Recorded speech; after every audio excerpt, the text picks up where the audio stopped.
Lah, sahabat tani, pemirsa sekalian, kembali kita berjumpa pada hari Sabtu pagi ini, tanggal 6 Juli tahun 2024. Peduli durian kita. Kali ini kita berhadapan dengan durian bawor 2 kita, yang 10 hari yang lalu sudah kita aplikasi spray pupuk pembungaan dengan menggunakan POC Degro dan fungisida Anpil. Pada hari ini saudara-saudara ini kita akan bahkan sudah aplikasi yang kemarin itu 10 hari yang lalu itu dari sprayer dari atas. Sekarang kita coba pupuk pembungaan dari bawah, yaitu menggunakan pupuk organik.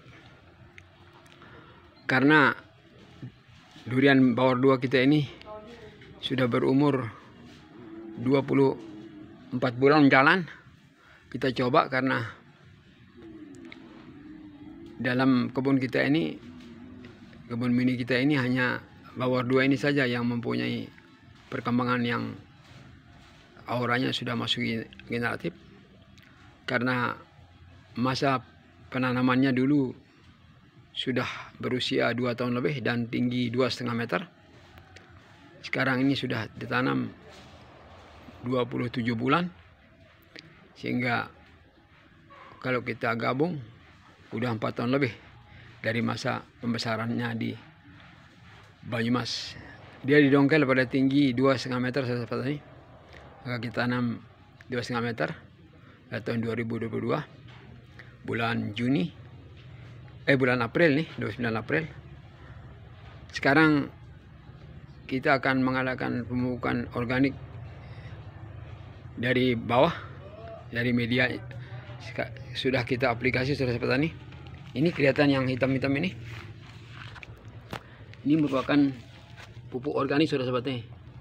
Nah ini, sedangkan yang areal 1 jengkal dari pokok batang ini kita tidak taruhkan, kita selang cuma 1 jengkal, lalu keliling kanopi ya, kita tabur saja sahabat petani, tidak perlu kita congkal-congkal.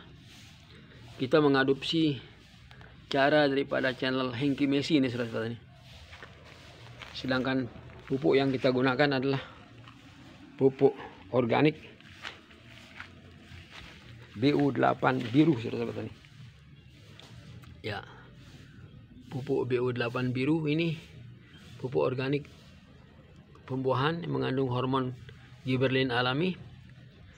Manfaatnya adalah merangsang proses pembuahan pada tanaman, meningkatkan dan menjaga kestabilan produksi tanaman, memperbaiki dan memenuhi unsur-unsur mikro pada tanaman, dan menyehatkan tanaman pasca pembuahan.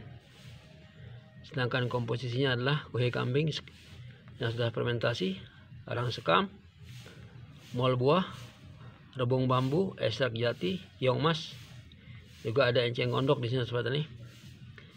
Berat satu sak ini 12 kg. Diproduksi oleh CP Mitra Kompos Lebak Indonesia. Ya, inilah dia pupuk BU8 biru yang kita gunakan. Jadi untuk pohon sebesar ini sahabat tani, seumur ini kita hanya gunakan 1 sak saja ya. 1 sak saja. Karena kita akan lihat perkembangannya dalam 1 bulan ke depan. Kalau belum juga keluar bunga, kita akan ulangi lagi sekali lagi untuk 1 saknya sampai 3 kali. Kalau sudah sampai 3 kali tidak keluar juga, mungkin tahun depan kita ulang. Tapi kita lihat kondisi daripada daun sudah sahabat tani, ini sudah menua, jadi sudah siap kita aplikasi karena daunnya sudah semua terbuka dari trobos. Ya, kemarin aplikasi dari atas berguna untuk menekan pertumbuhan vegetatif dengan menggunakan Anpil. Karena Anpil ini merupakan bahan aktifnya heksakonazol yang berfungsi untuk menekan pertumbuhan hormon auksin dan sitokinin, yaitu hormon pertumbuhan sahabat petani. Sedangkan pupuk BU8 biru ini adalah mengandung hormon gibberellin alami. Hormon gibberellin itu adalah pemacu atau pemicu buah dan bunga, saudara petani. Seperti kita ketahui, gibberellin adalah hormon pemicu bunga dan buah. Sehingga yang dari bawah ini kita picu dengan hormon gibberellin, sedangkan di atas kita tekan dengan fungisidaan pil. Fungisidaan pil ini berguna untuk menekan pertumbuhan vegetatif. Jadi trubus kita tidak akan muncul, sehingga nanti yang kita harapkan adalah berpacunya hormon gibberellin ini mengeluarkan bunga, hingga kita lihat sebulan ke depan setelah penaburan hari ini, kita lihat kita punya batang produksi di dalam, saudara petani, sudah memungkinkan untuk menggantung buah. Ya, sudah aura generatif, saudara petani. Kita punya ini sudah diameter 12 cm, ini sudah lingkarannya 30 sentian, saudara petani. Jadi kita berani mencoba menggunakan pupuk organik ini. Semoga bisa berbakti, karena kalau kita menginginkan bunga muncul bulan Agustus atau September, maka persiapannya mulai bulan Juli ini, saudara petani. Karena pada tanggal 19 sampai 29 Juli akan terjadi pada 11 hari itu, 19 sampai 29 itu 11 hari akan terjadi puncak gelombang panas, saudara petani. Dimungkinkan panasnya 32 derajat Celcius mulai dari jam 10 sampai jam 4 sore. Maka puncak gelombang panas ini kita manfaatkan, karena panasnya akan menerpa daun dan tanah yang ada di bawah kanopi, sehingga kelembapan akan menguap.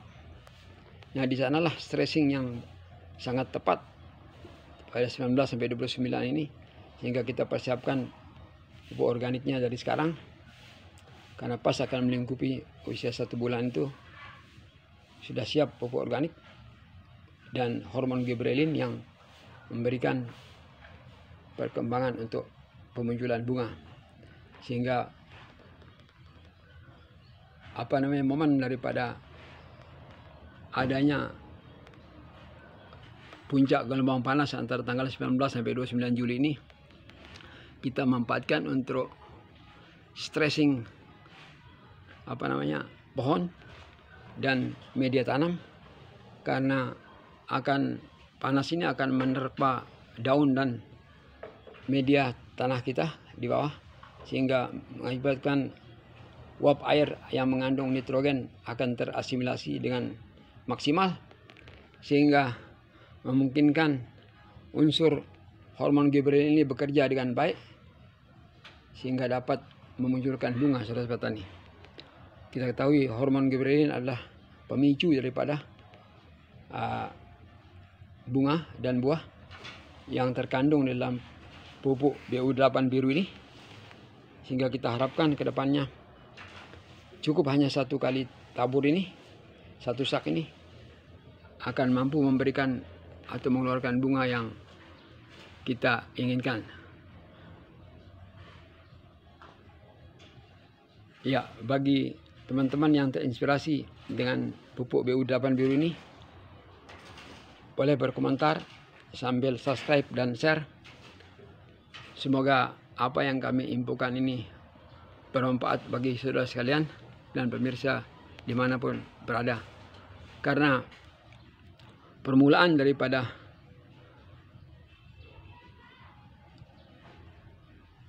musim bunga di Indonesia, terutama di daerah selatan Khatulistiwa, maka bermula dari persiapan bulan Juli, saudara petani, 19 sampai 29 Juli.